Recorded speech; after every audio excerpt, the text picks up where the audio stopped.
Welcome to Tech Intersect. I'm your host, Tanya Evans, and my life and work exist at the heart of law, business, and technology. Yeah, I've earned a few fancy titles and degrees over the years, but the bottom line is I'm a writer, speaker, teacher, and lifelong learner, and I'm really excited that you've joined me on this journey. So what is Tech Intersect? Well, it's authentic, empowering conversations with really interesting guests who demystify complex topics to prepare you for the future. Because your future is now. And it exists where law, business, and tech intersect. Get ready to listen, learn, and leverage. Let's get started. In this episode of Tech Intersect, I speak with Bartlett D. Morgan, who shares his perspectives on data privacy in Barbados as well as the Caribbean at large, and shares key practical steps that organizations can and must take to develop and manage robust privacy compliance programs that reflect the realities of a global digital world. We also talk more generally about ways for individuals to remain safer when communicating and transacting online. And this includes ways to protect your devices and safeguard your data. You know what time it is. Time to listen, learn, and leverage. So let's get started. Bartlett D. Morgan is a lawyer and an internet policy specialist. He's a senior associate in the Barbados office at Lex Caribbean, and his areas of practice include commercial litigation, restructuring, and insolvency, just to name a few. His professional interests include data protection, IP disputes, digital media, and telecom. It's an honor and true pleasure to have you on the show today, Bartlett. So welcome. Oh, thank you very much, Tanya. It's really a pleasure for me to be here. Excellent. I'm so glad that our Twitter lives connected in an amazing way, and we are now not exactly in real life, but more real life than Twitter real life. So I followed your work and I'm really excited to learn more from you and more about all the exciting and innovative things in data privacy and protection going on in the Caribbean at large, but in Barbados in particular. And where I want to start is, and I ask this of all of my guests in various ways, about your origin story. So Your background is really interesting. I've read up, but I want you to share that with the listeners for your background, your expertise, and I think we can both agree your very healthy obsession with data privacy. So talk to me about that. Just a little bit. So talk to me. What's your origin story? So, professionally, I'm actually from Jamaica. I live in Barbados now, but I'm from Jamaica, which is like halfway across the Caribbean. And while there, my first professional life had nothing to do with law. I was actually in information technology, in particular IT in higher education. I worked at a university. And so that always sort of fostered my own interest in technology and applying technology to solve problems, that kind of a thing. And so eventually I realized that I love technology, but my real interest was from the perspective of policy and, shaping the laws and the framework in which you apply the technology. And so I went off to law school to study law. And after studying law, I landed at Lex Caribbean, which is where I am now. It's a regional law firm in their Barbados office. And so jumped up, moved countries. And so as a professional, I've always wanted to find ways to sort of connect my different interests, technology with law and policy. And so over the years as a lawyer, even though my strict practice areas initially was really just typical, litigation, restructuring, employment, that kind of a thing, over time, I've managed to find a way to sort of like meld them, both in terms of my legal work and even outside. Initially, I was involved with technology and policy because of my work in the internet governance space. So I've been involved for like a few years in ICANN, which is the Internet Corporation for Assigned Names and Numbers. Basically, they're one of those organizations that help to make sure that the internet works. We don't need to get into the details, but it's really a great training ground for seeing technology policy like evolve over time and get shaped by multiple persons and that kind of a thing. And so that was really great for me. But professionally, over time, because I've always been interested in both technology and law and how they intersect, one of the natural talking points over the past maybe 4 or 5 years in the Caribbean has been privacy and how that Mm-hmm. fits into everything we're doing, commercially and just in terms of the everyday lives of people, that kind of a thing.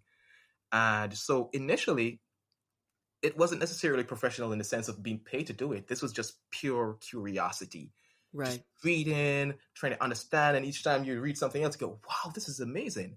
And I don't know about other persons, but for me, if I really want to learn something well, I tend to put myself under the gun. So Right. I'll like write an article, which puts me, it opens me up to the public gaze, because obviously if you get it wrong, then somebody's going to say, hey, you're wrong. So with that Right. kind of, with that sort of, I guess, threat or over my head, I said, let's start doing that. So obviously I'd have to be well researched. So I started reading more, understanding more, talking to more persons into space, networking. And I also started talking about what I'd learned. And eventually that sort of transformed from just a sort of intellectual pursuit to clients starting to ask questions as the environment started to change more in the Caribbean, with the laws changing and that kind of a thing. Absolutely. And as you described, that's that rabbit hole experience Yes. where you fall down the rabbit hole, you learn something that leads to 10 more questions that lead to 20 Yes. more answers, and so on and so forth. And also trying to find the connection to things that you may already do to see how that fits in and makes sense for you. And so Yes. I very much had the same path in blockchain, crypto assets, distributed ledger technology. I originally was looking at it when I certainly fell down the rabbit hole and didn't come out Yes. for about 30 days. I watched everything I could on YouTube. I read Yes. everything. I'm a lifelong learner, and I hear that in your story as well, to really get under the hood and figure things out. Oh, yes. So that makes a lot of sense to me. Absolutely. I'm definitely a believer in lifelong learning. It's not just something you do in the ivory towers of an academic institution. It should be part and parcel of your life. And there's this thing that I was told. I remember when I just started practicing law. There's this older lawyer who said to me, "No knowledge is ever wasted." And I was Mm, like, at the time, well, what do you mean knowledge is never wasted? I mean, if I'm a specialist in this, then I only need to know about this. And you know how young lawyers are.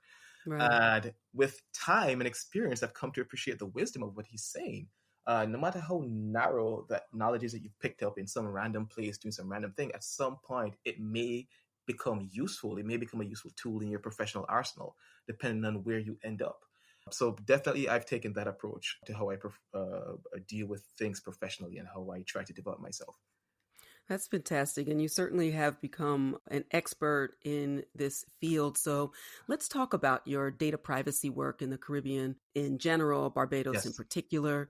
As I read up in preparation for the interview, and certainly knowing what's going on in the broader landscape globally, that Yes. privacy rules affecting all businesses, but certainly Caribbean businesses are becoming stricter. Yes. And in some sense, legislators and regulators may be facing the headwinds of regulations in other places when we have GDPR and Oh, yes. GDRP, excuse me, and some of the other things going on, which led to, or maybe you'll tell us, the origin of the Barbados Data Protection Act Yes. and how that came to be, and why. So talk to us about those key initiatives, and then we'll get Yes. to some other practical steps a bit Yes, later. sure. So like there are a number of things going on in the Caribbean space. So like just to like lay, I'd say the framework or the lay of the land in maybe 11 years ago, of all the countries in the Caribbean, and depending on how you define Caribbean, because the definition varies. Are Right. you talking English speaking? Are you talking CARICOM, CARIFORUM? All these things have different definitions. But in the main, prior to maybe 10 years ago, only perhaps two countries of potentially 20 plus countries had actual meaningful data privacy laws. Mm. This is like the Bahamas and St. Vincent. Way back like in the early 2000s, they both passed privacy laws. And it was just like absolute silence in the region for years. But then in the past 10 years or so, a number of jurisdictions have just been passing laws Mm. left, right, and center. Trinidad, Barbados recently, St. Lucia, Antigua, and Jamaica's about to pass. Suriname is looking to pass. A number of jurisdictions have been passing laws. The Dominican Republic, you name it. And so there's been something of an awakening, and it's come more or less from I'd say external and internal sort of push factors. So externally, lots of the Caribbean jurisdictions are party to this trade arrangement with Europe. It's called the EPA, and that means the Economic Partnership Agreement. And one of the Mm-hmm. terms of that agreement was that essentially all the parties had to sign on to or agree to pass privacy laws in their different jurisdictions in the Caribbean. And so this was something they agreed to. They had a certain time frame within which they had to do it. And so, in order to be in compliance, lots of jurisdictions started passing laws. That was one of the reasons. But I I think see. just even outside of that, I think many jurisdictions, the governments have sort of become aware of the reality that they have their own digital agendas for their countries. Because I think it's fairly clear to everyone now that unless your development agenda includes an element of the digital and transitioning services and so on online and getting your people online and being fully equipped to live full lives with a digital extension at the very least, then you're pretty much failing the people you serve. And so I think even within the jurisdictions themselves, there's been a recognition that they need to have a framework in place for allowing persons and businesses and processes to transition online. And a big part of that framework is privacy. And again, forgive me for being perhaps a bit academic, but the reality is there's this kind of like almost formula, which is privacy, and a privacy framework tends to lead to trust. Mm-hmm. On a number of levels. Trust in the sense that, well, if something goes wrong, there's some kind of recourse. If you take my personal data and you breach it, there's some kind of recourse. That kind of a thing is important. In addition to that, there's trust in that, well, if you're putting in all this effort into securing my data, then I trust your product and I want to engage with your product, whatever that product Right. is, your app, your cool new website, whatever it is. I'm more likely to want to engage with it if you have built privacy into that product offering. And so all these factors have been, I think, impacting the kind of landscape we have now in the Caribbean. And you could even zone in perhaps on Barbados, where we've recently passed an act, and it is, on the face of it, it's very similar Mm-hmm. to what you'd see in the GDPR out of the European Union in terms of a lot of the rights and the time frames and the processes involved. It's very, very similar. And I think that speaks to sort of a general just awareness of best practices in other Right. jurisdictions. And, the truth is the Europeans, they are sort of like the trailblazers for privacy and, raising, I think, the importance of privacy in all aspects of our lives. They've had, something of a, you could say, almost a healthy obsession, for many decades, given their, unique history and so on. And I think that's led to them, taking the lead in passing comprehensive privacy laws going back decades in some jurisdictions in the European Union. And so they've had Right. lots of experience with what works and what doesn't work.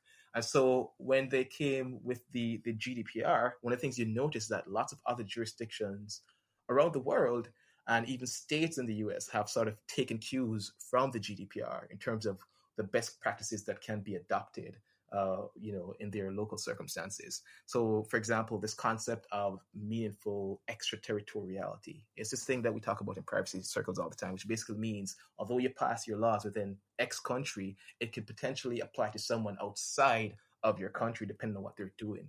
Right. So the GDPR made that a big deal. And so lots of companies in the US and the Caribbean, everywhere, just started paying attention, especially when they were trading or providing services into Europe. And so we've seen adoption of features like that in the Barbados Act and lots of other things like, short time frame for breach notification, which is basically you're running a business, something has gone wrong with the data. There's been a breach, of some sort or the other. And, you now have a time frame within which you have to tell the regulator that something has gone wrong. And this is like Right. 3 days we're talking, which is really sharp, which tells you how seriously they're taking the issue of privacy and protecting it and limiting negative fallouts from data breaches, that kind of a thing.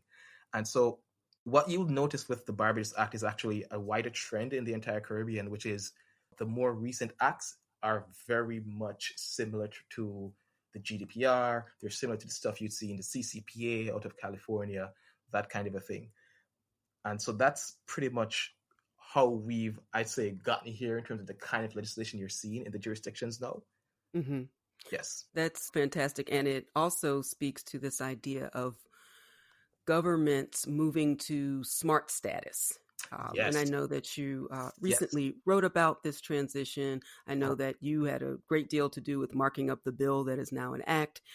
Yes. And in some of your writings recently, you explained that Barbados is moving to advance a digital development agenda, Yes. right? And that this is an integral part and parcel of that.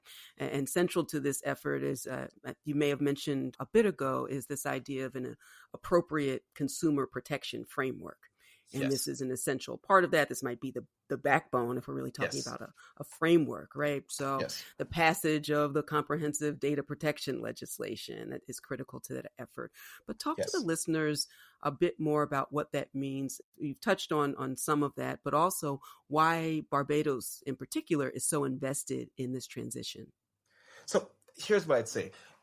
I a few, let's say a year and a half ago, there were national elections and a new government came into power. And one of the first things they did was to announce a specialized ministry. And one of the things that the specialized ministry would deal with was not just technology, but smart technology. Like that's literally a part of the name, which tells you everything about the agenda and the direction that the Barbados government is going in right now. And I think that is in large part in cognizance of the reality of certainly small island developing states and the reality that we don't have huge resources to throw around to fit different changes in the global economy and so on. And so we don't necessarily have lots of raw materials that we could trade and export and that kind of a thing. And so a lot of our value is in services. This is 2020. Most services are being delivered or mediated digitally. And Right. so it made absolute sense that in that context that you'd want to pass legislation that kind of lays down that sort of framework to allow people, to allow businesses to more comfortably go about this thing which is necessary, which is getting your people online, but in a safe way, uh, and in a way where people feel vested and comfortable in changing their practices from doing everything manually to doing it digitally. And Right. yeah, the reality is, I mean, we need the internet and modern technologies for a number of things: education, connecting with family and friends, accessing meaningful resources. And so, if you've managed to lay a meaningful framework wherein people feel comfortable doing those things, then half of the battle is won in terms of transitioning your people online. So I think that was, really phenomenal that they've taken this sort of approach to ensure that the overall framework, the consumer framework, is adapted to the digital age. And so you'll see that reflected in the legislation, the privacy legislation, even the generic, consumer rights legislation that's already in place. It's sort of, it's more or less, I'd say, technology agnostic. And so even though it's not necessarily written specifically for the internet, it's so broad and so crafted that it comfortably covers a lot of situations that consumers will find themselves in when you're doing business online, you're buying stuff online, that kind of a thing. Right. Well, let's talk about that some more because that leads to a discussion around data extraction and collection by private companies, certainly by governments, and of course, the bad actors Yes. of the world as well. And that's, that data extraction and collection is a primary focus given the value that we all speak about of Hmm. data, of course, being the new oil, as it were. You Yes. said there are so many areas and places and countries that don't actively manufacture things, as you mentioned. We're focused very much on services and services that are driven and implemented online. And Yes. and that's certainly having an impact on an individual's ability to navigate and avoid mitigate the biggest dangers and challenges when interacting and transacting on the internet. So let's talk about something that you recently shared as well. And I love this very much. I will drop this in the show notes. It was a 2020 privacy checkup. Yes. And it got to some key areas of 4 recommendations. I'll list them and we can unpack them a little bit together. But the 4 recommendations of being safer. I don't know that you could ever be truly safe, but certainly be proactive in terms of being safer as a consumer. So the 4 steps that were mentioned, get a password manager, do a cleanup of online accounts, don't use the public internet without a VPN, and I certainly swear by that. And particularly as much as I travel, but you don't have to travel far for that to be an issue. And then avoid most IoT or Internet of Things devices. I just had a very good discussion about that with Alan Silberberg, who's a Yes. cybersecurity expert. I'll drop a link to that episode in the show notes as well. But let's talk about that. Password managers, a cleanup of online accounts, VPNs, and stay Yes. away from the IoT. Alexa, don't listen anymore. Turn yourself off and go out of this house. I don't want a ring. I don't want anything. I want everything out of this house. So talk to me. Absolutely. So let's face it, privacy has to be practical, first of all. It has to be a practical thing before anything else. And I think in that way, you have to take practical steps to actually secure your privacy. This isn't just about, government passing legislation. I mean, so what if your government passes some laws that says, okay, well, your data should be protected. Just because it should be doesn't mean that it is. And Right. It also doesn't divorce you from your responsibilities to do your part to protect your data. So in the main, this whole idea of a password manager, I think it really just falls in line with the reality of the world we live in 2020 going forward. Much more of what we do in our lives every day is mediated by the internet, and Right. by digital devices and services. And naturally, most persons will now, as a first step, provide some kind of security mechanism where you can provide credentials of some sort, maybe a password or what have you. Right. And so then you can access the services. But the reality is, with all these services and the increasing number of services that are now online, what it means is the average human being, you can't remember that stuff. And writing them down on a list somewhere that you keep by your desk is probably a really bad idea. No judgment, but it's probably not the best idea. Even though, as an aside, the truth is, I think, like, if you audited most persons, the truth is most persons, even persons in the privacy space, will tell you, I've written down a password here and there on my desk from time to time. Absolutely. If we're just being real here. But the truth is, there are practical ways to manage this new reality, and the password manager, I think, is one of them. Whether it's PassPack or LastPass or any of these other KeyPass, any of these other popular apps and software titles out there for protecting your passwords and storing them in one place. I think it's a great idea, because you no longer have to worry about knowing every single password for all the different services that you use, especially if you're trying to do the right thing and have different passwords for all your different services, So then it's just a practical step, once you've gotten different passwords, to ensure that you can remember them and that you can access them in a meaningful way. So essentially, no, with the password manager, you just need one password that you will use to access your password manager. And once you're in, then you're able to quickly and easily access all your different web services, your work email, your home email, your Facebook, your Instagram, your Twitter, your, whatever it is you're doing online, all the different cool apps that are coming out that you want to try out. At least now you can do it in a more secure way without having to worry every single time or try to rack your brain every single time. Okay, what do I need? What do I need? What do I need? We hope you're enjoying this edition of Tech Intersect. Our conversation will continue in a moment, but first, a word on an exciting opportunity.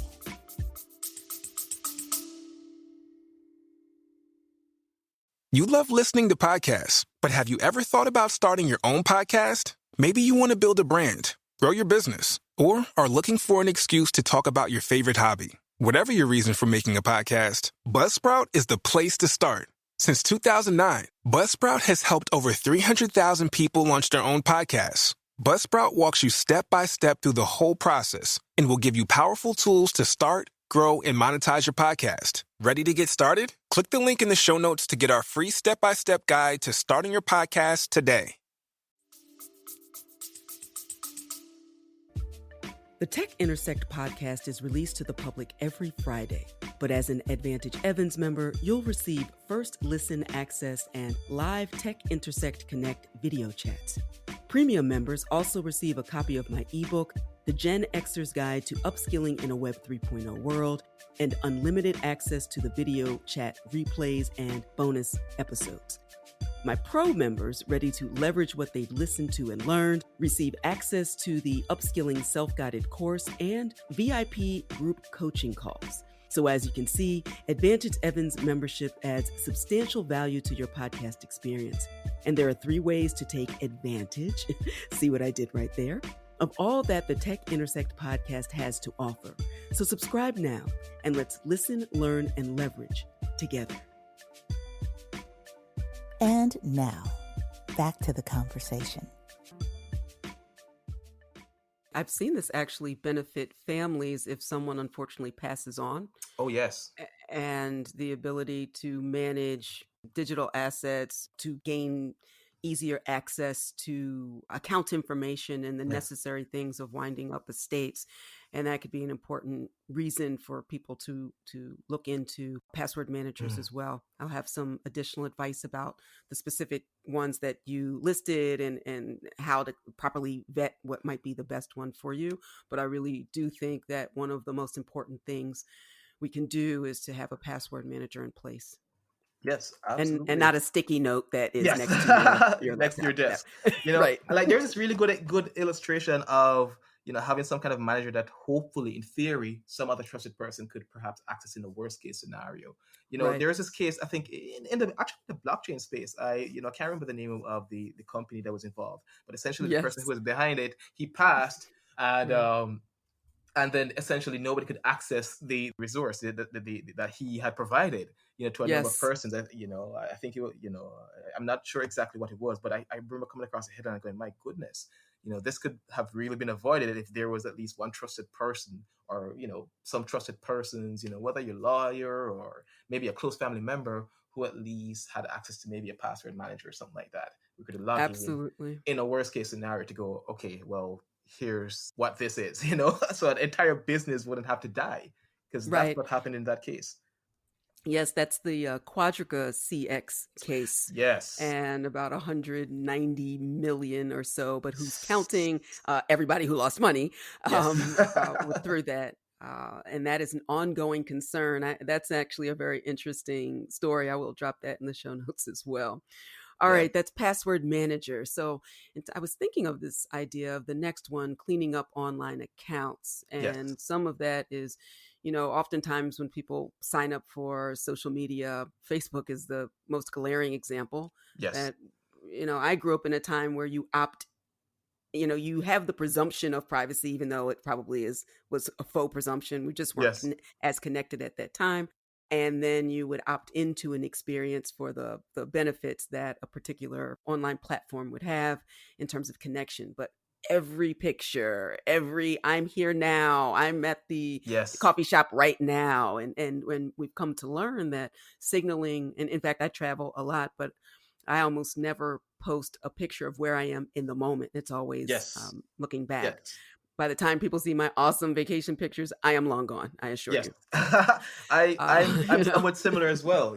I don't post lots of information about, well, certainly not time-sensitive information unless I have to. Right. You won't necessarily learn anything about my family life or home life from going even on my social media pages, because I'm more mindful now of how the information you put out there can impact, the ability of others to triangulate and figure out other details of your life without you being complicit in that process or being, a part of that process.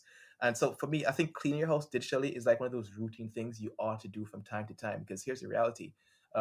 Most persons nowadays, you're not going to necessarily create like a fresh new password for every single website you're on.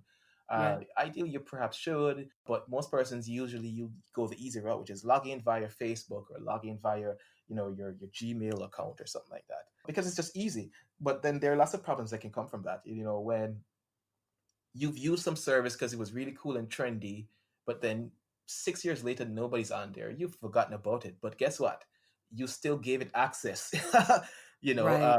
to some of your other resources that you use to log in and that kind of a thing.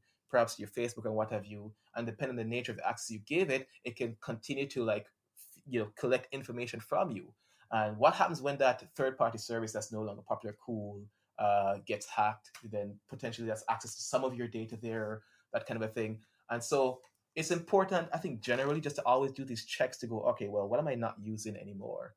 Let Right. me disconnect that from my ecosystem of digital services, so to speak. So it no longer has access to these other things, which themselves may also lead to access to other digital services. You never know. And so it's Absolutely. important just to do that check every now and again, fairly routinely. Cleaning house digitally for me also means things like routinely changing certain passwords. The things that, host the data that's like very fundamental to me, I try. I mean, again, we fail all the time. We're human beings. Sure. But I certainly try to, for example, change certain passwords on a routine schedule so that, even if there is some kind of a breach and someone does have access to, they've managed to, break into some website and they've managed to crack into the database and they've unhashed everything. They could see, okay, username, password. Hopefully by the time they've got that data, I've changed my passwords already. So that information that they have on me is obsolete. It's practical stuff like that. And it even goes to like the stuff we've talked about generally, which is, in terms of, your digital house, look at the information that's publicly available, because this isn't necessarily Right. about some nefarious guy in a back room hacking away and trying to crack passwords and stuff. Sometimes it's social. It's persons looking at your social media and going, you're here. Oh, well, you're not home. Right. It's really just like objectively and auditing, how you appear and the information you share about your life online, and just being mindful of that and not getting kind of sucked into this idea of wanting to share everything. I mean, transparency is great, but when done mindfully. If you're an engineer or a scientist, you love Formula One, you love cycling, you love learning about how new technologies are changing the world around us, then I thought you may want to listen into my new podcast, the Neil Ashton Podcast. We talk to leading engineers and scientists from around the world, hear about their life stories, hear about new technologies, and hopefully educate you and give you a better sense of how key things like machine learning, artificial intelligence, supercomputing are changing the world around us. If that sounds like it's something you might like, you should come and have a listen. Right. Because it can come at a cost, and Yes. you're constantly weighing and assessing risks, but sometimes you Yes. don't even know what is lurking just behind. You take some reasonable precautions, but you never know what's operating in the background. And Yes. sometimes for a private company or government, there's a hacking. Other times we've opted in to permissions that we didn't read and don't understand about their ability to then sell that information and Yes. monetize it in certain ways. We've seen that as an example with Cambridge Analytica and Facebook. And so there are a lot of times where you don't know what you've given up, and Yes. on platforms like Facebook, that you actually have to opt into privacy, and they make it very difficult to opt into privacy. There are 17 steps in order to do that. So be mindful of the cleanup.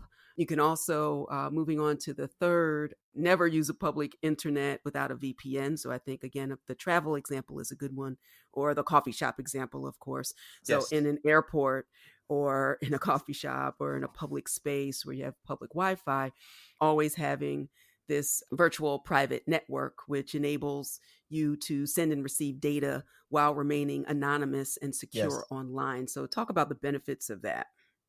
Well, I mean, it's almost.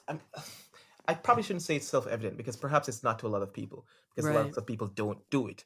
But the idea is, if you're on a public network, the kind you access, probably especially the kinds that don't require passwords and the kind of thing, you can just hop on quickly. You're in an airport, you're in a public space, a library, you name it. Then odds are the ability for bad actors to access that network and by extension pay attention and extract the data that's passing along that network, it's a lot easier potentially. And so if you use public networks, then you increase the risk that your data could be intercepted by third parties, who could then use that for all kinds of different purposes that are obviously not in your interest. And so it makes sense to create some kind of mechanism that shields what you're doing in terms of the websites you're accessing and that kind of a thing, the emails you're checking from unwanted third parties viewing that information. And that's what the VPNs do. The VPN is a virtual private network, and it's a really good mechanism for doing just that. Now, actually, here's where it gets really funny, because what was the other day, I was on a public network and I tried to run my VPN and it wouldn't allow my VPN to connect. So I disconnected the whole thing and said it's not worth it. So eventually I started talking to some colleagues in IT, and what they've been explaining to me is that lots of public networks now, or more and more public networks nowadays, they are actually preventing VPNs because it now creates a situation where a bad actor may legitimately log on and then use a VPN to prevent anybody, including the person running the network, the public Wi-Fi, from seeing that they're actually trying to, funnel information, within a particular network that public Wi-Fi is associated with, and that kind of a thing. And so now it's creating a situation where persons are now preventing VPN access. So this is an interesting sort of new scenario that we haven't quite figured out. Well, what's the best way to deal with situations like that, beyond simply saying, well, I'm just not going to use that particular public network that won't allow me to use a VPN right now. But it's certainly an interesting development, I think, for persons to be mindful of. Just because you've gotten a VPN and you pat yourself on your back, yes, I'm doing the privacy thing that, my IT guy told me to do, that may not be enough. So you now have to be mindful of ensuring that your VPN actually does connect properly, because then otherwise, you may be running the risk of thinking you're secure and transferring information securely, but you're actually not. Yes. So that's definitely an interesting one. Wow, that is a lot to unpack. So do your homework, do your own research, as we say, to make sure that you are protected and what your options are in terms of utilizing VPNs. And finally, IoT is what I also refer to as OMG when I think of all of the ways that we are transitioning from Web 2.0, which really allowed peer-to-peer connections and a more dynamic interaction with content. We are not just passive recipients in Web 2.0 of information, but also content creators. And, we have more of a decentralized or distributed web, not the blockchain distributed web, but certainly more distributed. And as we usher in Web 3.0 with, among other things, when I think of artificial intelligence and machine learning, certainly blockchain, one of the things that impacts people, the most, the Internet of Things, IoT, all of the devices that are smart, a word that we used earlier. We have smart lights and cameras and locks and thermostats and garage doors, speakers, God help us. Washing machines evidently want to talk to each other. They want to talk to the vacuum cleaner, and refrigerators want to talk to I don't know who, right? And of course, smart TVs and the ultimate that's not just around the corner. It's now smart cars, right? We have the Teslas of the world and everything short of that. So these devices are communicating with each other and transmitting data. They're incredibly vulnerable to attacks. And so let's spend a little time talking about IoT and avoiding them and why we might want to avoid them. So IoT devices, the reality is they are now part and parcel of the landscape that we're operating in. Like you mentioned, from your refrigerator, your car, you name it, all kinds of devices in all kinds of different circumstances. Those cute little devices from Google or, Amazon that you can say, hey, what's the temperature outside or whatever, or, play me some good music. They're all technically IoT devices, Internet of Things devices. And so the reality of these devices and why I think there's something of a security risk in many cases is to ensure that they work in as many different circumstances as possible, I guess sort of to almost idiot-proof them, to ensure that whoever the consumer is, that their IoT device actually works. What that tends to translate to practically is that not as much security is actually baked into these products. And so, or if any at all. And so essentially you just have what amounts to an open device just sitting there on the internet. And one of the things you come to appreciate with time is that if your device is wide open, it's just a matter of time before some bad actor realizes it's there and tries to use it for some purpose beyond what it was designed to do. And a good example of that is things like, I mean, most persons have probably heard of things like a botnet attack, Right. essentially where, a bad actor has essentially quietly captured a bunch of devices and then uses all of these devices en masse to essentially send lots of traffic to a target to essentially, for example, in the usual example, shut down a website. And so unwittingly, because your device, your IoT device, has no meaningful security baked into it, it means that your device that you bought, which you think is really awesome, and it probably is now unwittingly part and parcel of that botnet. And so obviously that's a negative. But even outside of that, I mean, obviously, it opens a possibility that if you have a device that's within your home that can do things like listen and transmit information from within your personal spaces, it means then that a bad actor could, for example, use that device to listen in onto your conversations, have a sense of who you are. And again, that's in and of itself is a huge security breach. And so you want to, in situations where the security framework is not as mature as yet, to perhaps hold back right now unless you've satisfied yourself that that device is fairly solid. You probably may not want to Absolutely. just jump on the hype train, which is just how things tend to work nowadays. Absolutely. And I think people rely, back to the one of the other words you mentioned and connections, this connection between privacy and trust and the goodwill that is built up in a lot of legacy companies or Yes. famous marks around the world. There's the assumption and presumption that it's coming from this corporation. It's a Yes. worldwide brand. It must be safe. And your Yes. point is, it's giving you the opportunity to connect and interact in meaningful ways without the back end support of the security that we would expect Yes. that that type of company would provide. And so it's good that we continue to have conversations like this to raise consumer awareness, because as Yes. you also said, we can pass all the laws and have all the regulations for consumer protection in the world, but if we are also as consumers not proactive, we leave ourselves vulnerable in those gaps and spaces where Yes. regs and legislation just can't go. Yes. Absolutely.